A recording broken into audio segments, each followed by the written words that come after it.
Staff इथेच आहे. Right from that lady who sit there. मावशी इकडे आहे समोर. तर पण मी माझी सुरुवातीची ओळख सांगतो म्हणजे आता काय केलं मी ते I was a sergeant I was a commander trainer in Indian air force. भारतीय वायुसेनेमध्ये मी 20 वर्ष इमर्जन्सी मेडिसिन्स, प्रिव्हेंटिव्ह मेडिसिन्स आणि एअरफोर्स कमांडोज समजतात तुम्हाला? तर मॅडम इथे बसलेल्या म्हणजे निहत हे कसं तुम्ही एखाद्याला तुम्ही तुमच्यासाठी समजा गोळ्या संपल्या, आपल्या जवळचे ग्रेनेड संपले, मग काय सोल्जर तर शेवटच्या रक्तापर्यंत लढतो ना. तर अनआर्म कॉम्बॅट म्हणजे जेव्हा आर्म्स नाही राहिले तर मग काय करायचं, कसं फाईट करायचं हा माझा विषय होता. एनिवे मला एकच तुम्हाला विनंती करायची आहे की जोपर्यंत मी इथे असेल तोपर्यंत माझ्या बारीक डोळ्यात रोखून बघायचं. समजलं ना? ज्या क्षणी तुमच्यापैकी एकही जण माझ्या डोळ्यात रोखून बघणार नाही त्या दिवशी नमस्कार करून मी चाललो. त्यावेळेस हा माझा नियम आहे. राईट? मी काही तुमच्यासमोर दिवसभर नसेल. तर ही झाली माझी कर्तृत्वाची ओळख. आता माझ्या लहानपणीची ओळख करून देतो की मी दीपक वामनराव अत्राम म्हणजे आदिवासी म्हणजे गोंड. तुम्हाला किती समजते माहिती? आदिवासी. बालपणी 10वी पर्यंत माझी हाईट वाढली नाही म्हणून वर्गातले मित्र आणि मित्रच. आता गोंड माणूस म्हणजे आदिवासी माणूस म्हणजे कसं डार्क स्किन असतो जनरली, तसं फेअर स्किन जनरली नसतो ना, गोरगोमटा. आणि I don't believe in skin at all. तर मला डोंबड्या म्हणायचे. डोंबड्या म्हणजे काळ्या. याच्यापेक्षा खूप काळा रंग होता, तेलकट काळा, तर काळ्या म्हणायचे. माझी 10वी पर्यंत हाईट वाढली नाही म्हणून मला बुटके म्हणायचे. बुटके म्हणजे समजतं का? हिंदी में जिसको आप बौला कहते हैं, इंग्रजीमध्ये डॉर्फ म्हणतात. डॉर्फ बुटक्या आणि डोंबड्या म्हणायचे. मग त्या शाळेत जिथे 22 मुली बसलेल्या आहेत आणि 32 मुलं बसलेले आहेत, generally I am not casteist, ब्राह्मणांची आणि मारवाड्यांची मुलं असतात. त्या शाळेमध्ये मला कसं जावं वाटत मग मला ते सगळे दुश्मन वाटायचे ना, की जे मुलं मला आपलं समजतच नाही. They are defining me only by this colour of my skin. तिथे फक्त माझ्या स्किनच्या कलरवर ते मला ओळखतात. तर माझी संपत्ती मी काय म्हणलं होतं की माझ्याकडे जर तुम्ही बघत नसाल that particular time or this place. Madam तुमच्या शब्दात त्यांना सांगा. मग त्या वेगळा म्हणतात. सरांच्या डोळ्यातच बघायचे, इकडे तिकडे अजिबात बघायचं नाही. काहीही तुम्हाला डिस्टर्ब केलं तरी सुद्धा. इथे आमिर खान जरी आला, अमिताभ जरी आला आणि तुम्ही त्याच्याकडे बघायला लागले, साक्षात देव जरी आला तुम्ही बघायला लागले आणि मला ते आढळलं, माझा नमस्कार आहे तुम्हाला. आणि never ever come to this place. कधी येणार नाही. इतकं मी पागलपण आहे आंबेडा. Okay? For me every second counts. For me every single second in life counts. Okay? तर आणि मग का तर असं झालं आणि मी मग विषय करून देतो मला त्याची तुम्ही काळजी घ्या की मी जो विषय बोलायला चाललो असतो तुम्ही त्यात मला भर करून टाकता. मला भलता विषय बोलायला.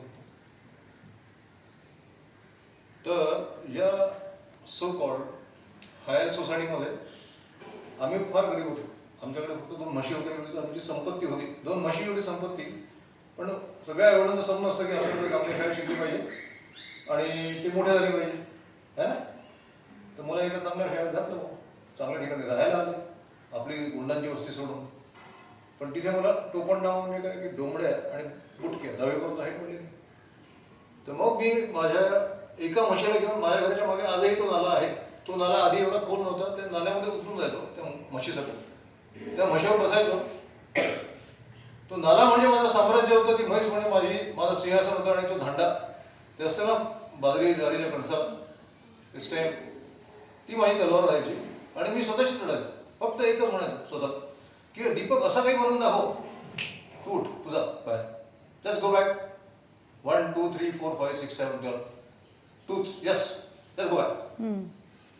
आता कोणाचं असं होणार लक्षात ठेवा. Okay madam, your school is just not discipline. Just not disciplined. They don't listen to a soldier. How the hell they will listen to somebody else? I am not here for procuring money from you. तुमच्याकडनं कुठलं मांडण घ्यायला नाही ना, तुम्ही कुठली fees दिली ना. तुम्हाला साधं मराठी मिळत नसेल तर मी इंग्रजीमध्ये बोलू शकतो, गोंडीमध्ये बोलू शकतो, मराठीत बोलू शकतो, हिंदीमध्ये बोलू शकतो, जॅपनीजमध्ये बोलू शकतो. You tell me which language admission. असं करू नका बाबा. सरळ बसा, ताट बसा आणि सरांकडेच नजर रोखून बसा. Otherwise my deliverance will not be excellent. ज्या गोष्टी मी मनात घेऊन शेअर करायला आलो, मी तुम्हाला काही शिकवायला नाही आलो बेटा, मी शेअर करायला आलो की कसं असतं सगळं आणि कशाने माणूस मोठा होतो. आज आमिर खान माझा मित्र आहे, साक्षीला ही आहे. मिल्खा सिंग माझे मित्र होत आहे, अनेक लोक माझे मित्र आहेत. मग त्या चपट्या डोंगड्या बुटक्याचे हे एवढे मोठे मित्र कसे होतात हे सांगायला बोलतो. आणि तुम्ही पागा झाली इकडे बोलू. माय डिअर फ्रेंड्स, मग मी त्या म्हशीवर बसायचो आणि निघायचो, त्या नाल्याने फिरायचो, दप्तर इकडे टाकून द्यायचो आणि शाळेची घंटी वाजेपर्यंतची वाट बघायचो आणि घंटी झाली की घरी यायचो. असं चालत गेलो. मग जे काही पुस्तक आहे मित्रांना विचारून त्याचा अभ्यास करायचो. असं करत करत करत काय झालं, एक माझा असं तुम्ही भरभरला ना मला, मग मला एक महत्वाचा इश्यू सांगायचा नव्हतं. मग मला काय वाटायचं की मी माझ्यासाठी लोक टाळ्या वाजवतील असं मी काय करू. मग शाळेमध्ये जेव्हा 9व्या वर्गाचा मोठा उंच मुलगा जेव्हा अशा लहान मुलांना मारायचा, भांडवतात ना शाळेतले, तेव्हा मी या लहान मुलांकडनं भिडायचो त्याला मारायला, जेणेकरून सगळ्यांना टाळ्या वाजवतील की अरे वा दीपक क्या काम केलं नाही. बडे 9वीच्या मुलाला मारलं ना, कारण मला टाळ्या पाहिजे होत्या ना. तुम्हाला टाळ्या पाहिजे की डोंगळ्या बुक्के चक्कर येणार नाही.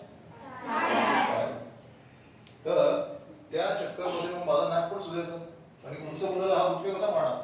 1-2 बुक्के मारायचो मी, 5-6 खायचो, मग नाक अजून सुजायला राहायचं, चपटा पण म्हणायचं. मारामारी करून नाक सुजायचं ना, मग चपट्या पण म्हणायचं. मग 3 टोपण नाव चपट्या बुटक्या म्हणायचं. या दिवशी जगलो.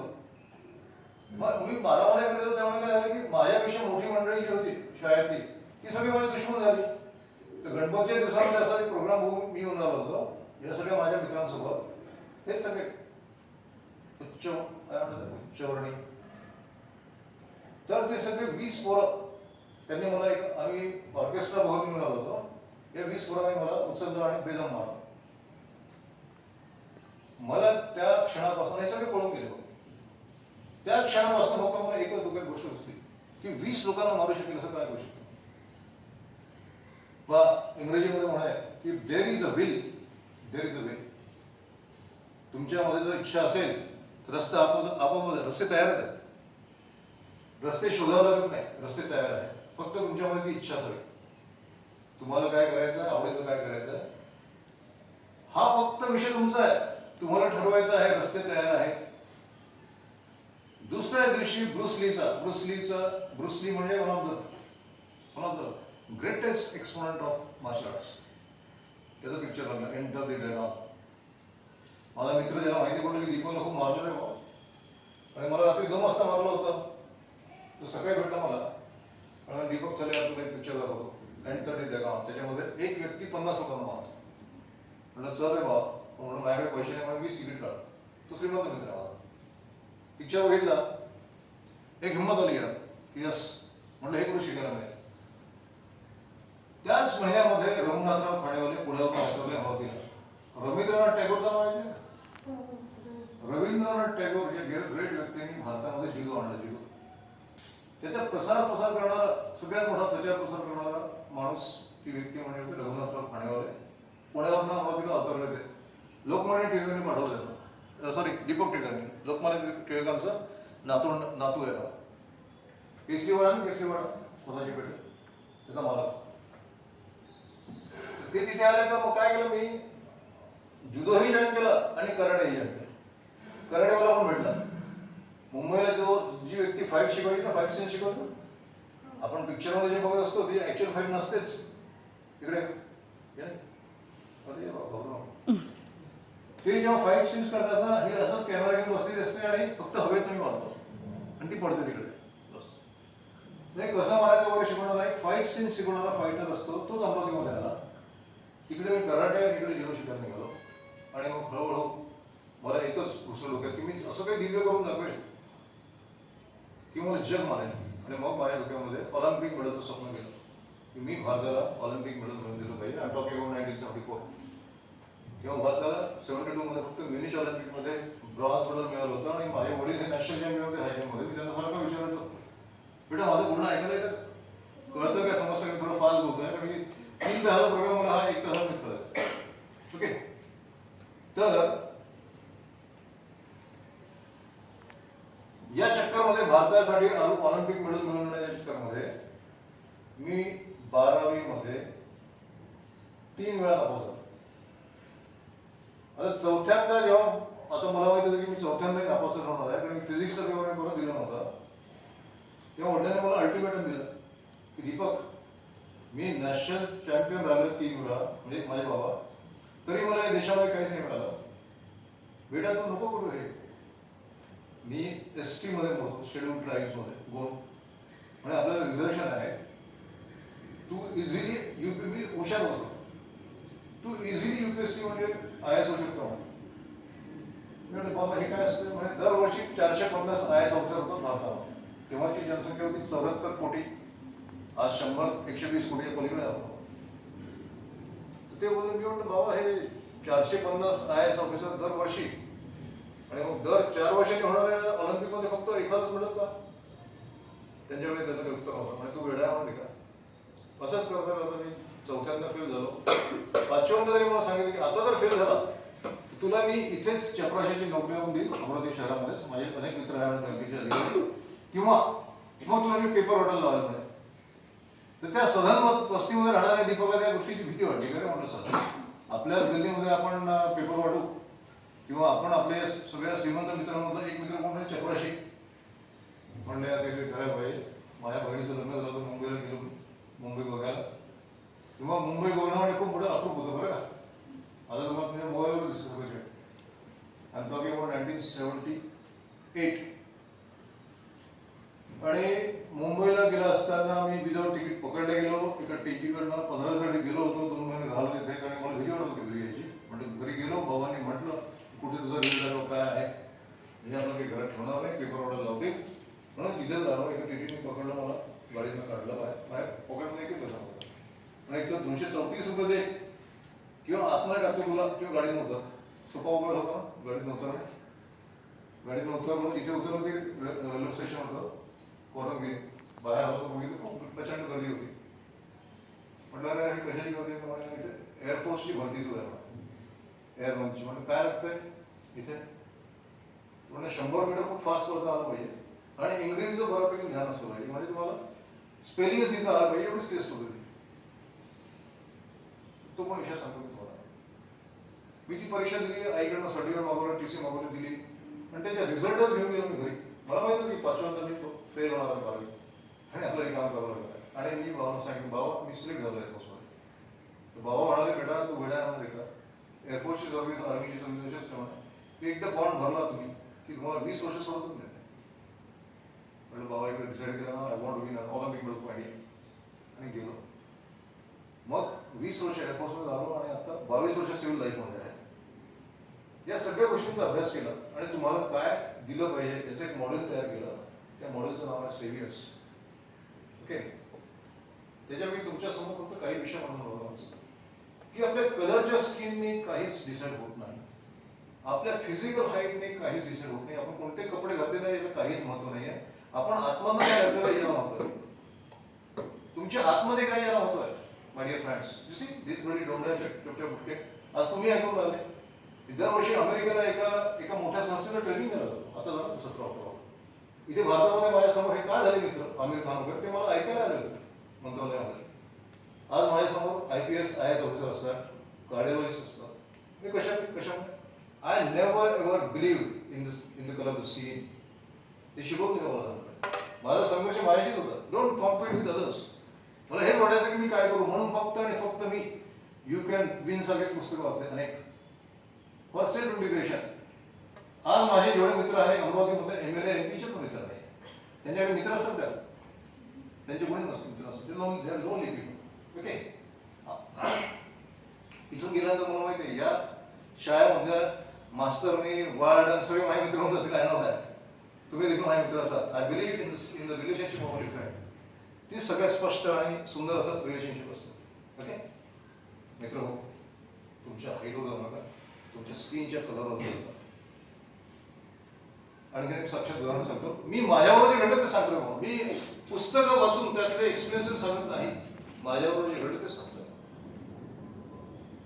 माझ्या वडिलांनी मला गरिबी पाहिजे इंग्रजी मिडियम घेऊन दिलं. त्यांना असं वाटलं की 8व्या वर्गात यांनी इंग्रजी मिडियम घेतलं आणि हा नापास झाला तर आपल्या डोक्यावर आणखी बसेल. तेव्हाची परिस्थिती सगळ्यांची जेमतेम असायची. It was difficult to meet both the ends. पण कोणी लाच पुस्तक घ्यायचे नाही, द्यायचे नाही, सगळे इमानदारीने काम करायचे, पगार एकदम छोटे छोटे होते. तर वडिलांनी म्हटलं की यार Deepak no deal not English मध्ये. मला एक जीवलग मित्र होता, ज्याला एखादा तो माझा मित्र श्रीमंत होता, पण कॅटचं स्पेलिंग कॉट करायचा आणि डॉगचं स्पेलिंग DAG डॅक करायचा. त्यांनी सरांना सांगितलं, ब्राह्मण होतो, त्यांनी सरांनी त्याला विचारलं की काय कोणत्या मीडियम? Sir English medium. तो इंग्लिश मीडियममध्ये गेला. एक तर याचं शल्य होतं की माझा जीवलग मित्र गेला दुसऱ्या वर्गामध्ये, आणि दुसरं याचं आश्चर्य वाटत होतं की हा कसा गेला इंग्लिश मीडियम मध्ये. मग माझ्यासारखा एक माझा दुसरा मित्र होता, तो मामाकडे शिकायला आला होता. आम्ही दोघांनी ठरवलं 8व्या वर्गात की या इंग्लिश मीडियमच्या पोरांपेक्षा जास्त चांगलं बोलून दाखवू बाहेर एंड होती. आम्ही एनसीसीच्या परेडला जायचो एका खटारा सायकलवर. तो मागे बसायचा आणि मी तिथे समोर. आठवड्यात 2दा परेड राहायची आणि आम्ही दोघं जात असतानाच फक्त इंग्रजीमध्ये बोलायचो, कारण की तिसरं ऐकायला नाही कोणी. म्हणजे ही लाज नाही म्हणायची, जी आज असतं ना की समजा ही इंग्रजीमध्ये बोलायला गेली तर हिची ही मैत्रीण काय म्हणते, अरे याला जास्त शहाणपणा नको मारले. पण इकडची जी मैत्रीण आहे ना, ती जर म्हणत असेल की बेटा बोल तुला जमेल, मग हिची खरी मैत्रीण कोण आहे? म्हणून खरे मित्र ओळखा. ती जी म्हणत असते ना की अरे कशाला शहाणपणा करून, तिला पण शिकायचं असतं ना इंग्रजी, तिला पण शिकायची असते, तिला पण गरज असते. ओके, पण आपली ती वृत्ती आहे की कोणी जास्त शाईन करणार असतो तर इमिडिएटली आपण त्याच्यावर पडदा घालायला लागतो. ओके माय डिअर फ्रेंड्स, काय झालं मग आम्ही एनसीसीच्या परेडला जाताना बोलायचं. 8 महिने झाले एनसीसी परेडमध्ये, वर्षात 8 महिन्याची शाळा झाली. एक दिवस आम्ही वरांड्यात बसलो होतो दोघं जण, मी आणि माझा मित्र. पण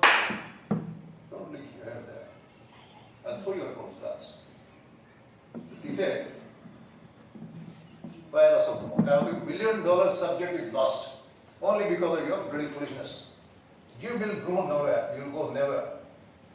कुठेच पोहोचणार नाही तुम्ही असं कराल. तुमच्या हेडमिस्टरला तुम्ही पाहिलं नाही, तिला पाहिलं नाही पाहिलं, रोज उठतात दिवसभर. Why the hell you are looking at her? Am I going to join you every day here? Never. I'm never going to come to this school after I finish my bloody thing. Okay?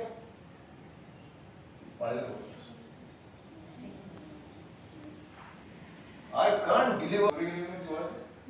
Pocket मार आहे तर तुम्ही खाली बघा, नाही माझ्याकडे बघा. Okay,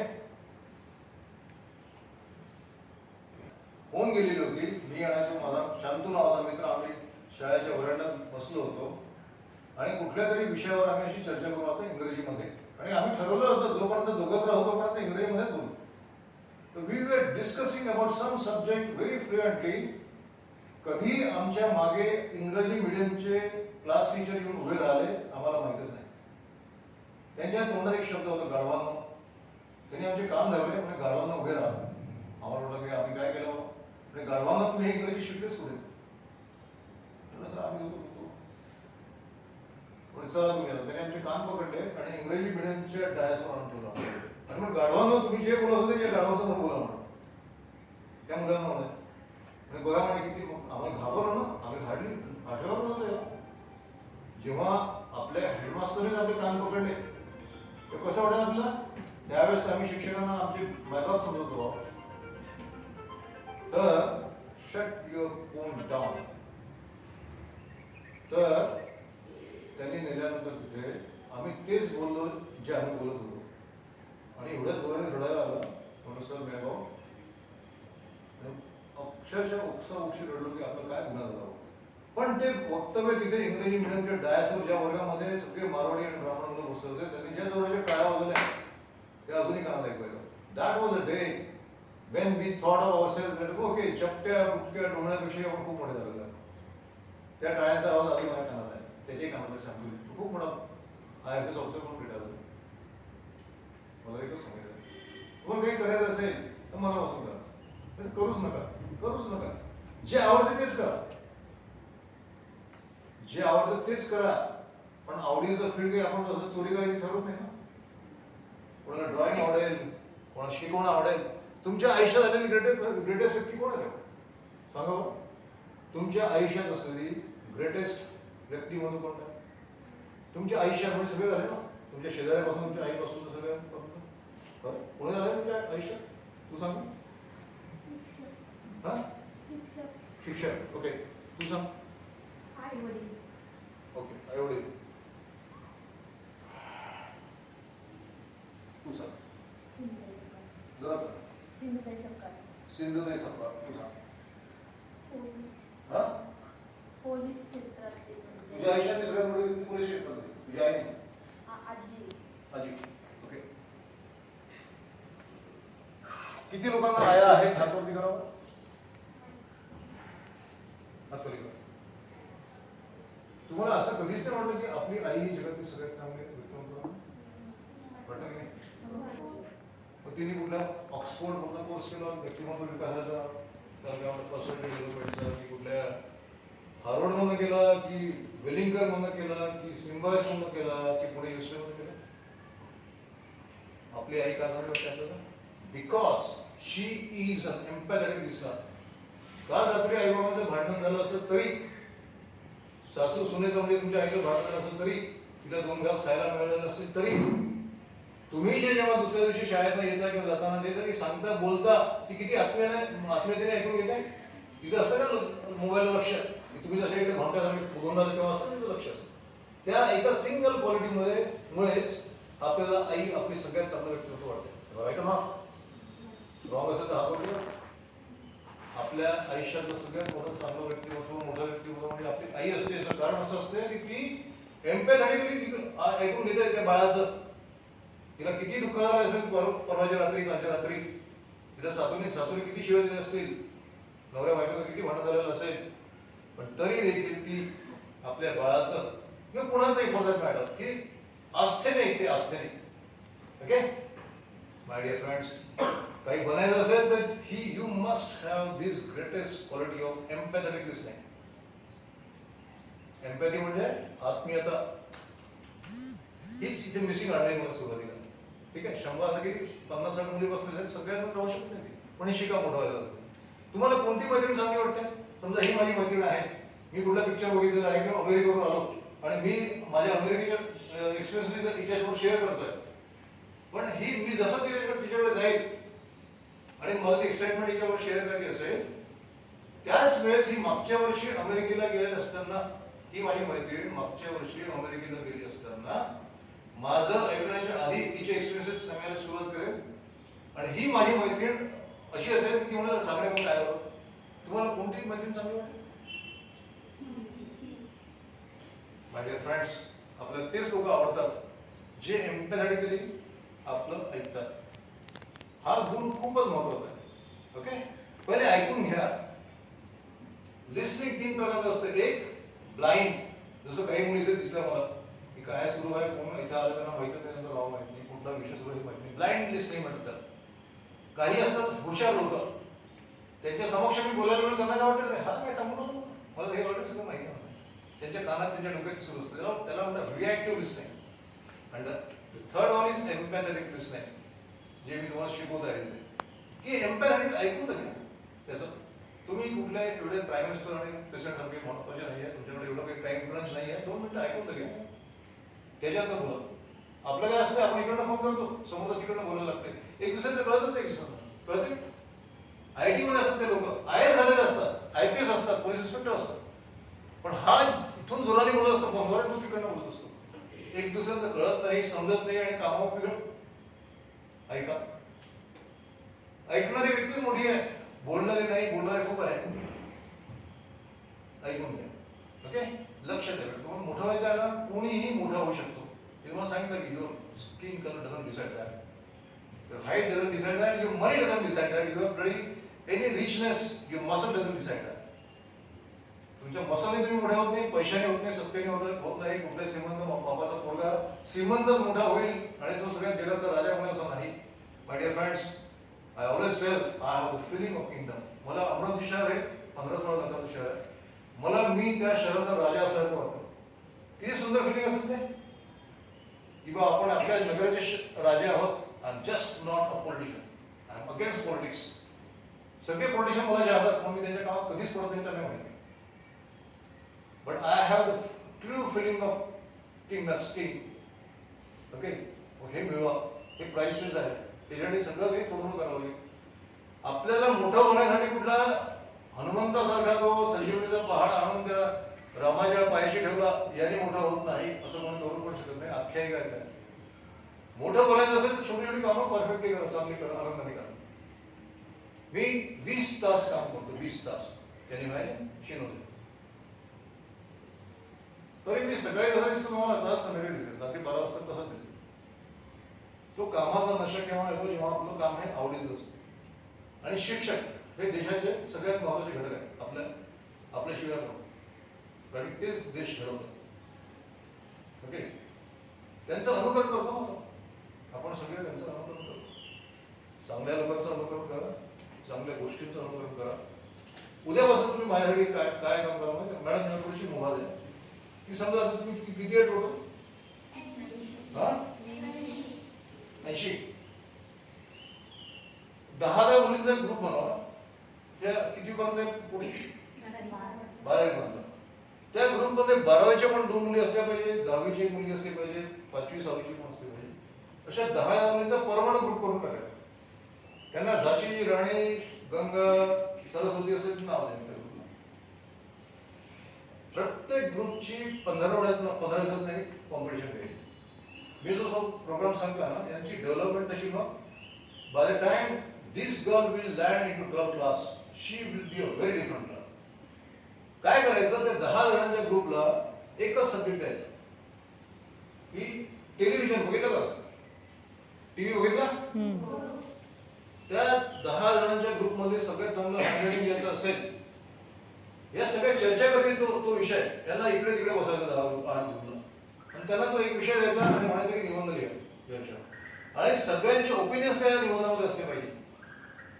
समजलं का तुम्हाला? 1 2 3 4 5 6 तुमच्या 8 लाईन असतात 10च्या है ना. 80 आहेत का? मॅडम तुमचा 10 ग्रुप बनवेल. असं नाही की 10वीच्या क्लासचा एक ग्रुप नाही. 5वीची मुलगी 6वीची मुलगी सगळी देत असेल आणि तुम्हाला एक विषय दिला जाईल की सगळं टेलिव्हिजन आहे फॉर एक्झाम्पल. त्याच्यावर प्रत्येक ग्रुपने लिहायचं म्हणजे बोलायचं, चर्चा करायची आणि चर्चेअंती तुमची जी लीडर असेल जिचं हँडरायटिंग चांगलं आहे ती तो निबंध लिहिल आणि मॅडमला सबमिट करेल. ओके, मग मॅडम तुम्हाला त्याचं काय खाऊ द्यायचं ते. असे विषय कमीत कमी तुम्ही वर्षभराचे 15-20 विषय तुमची UPSC ची तयारी आसपासून सुरू होते.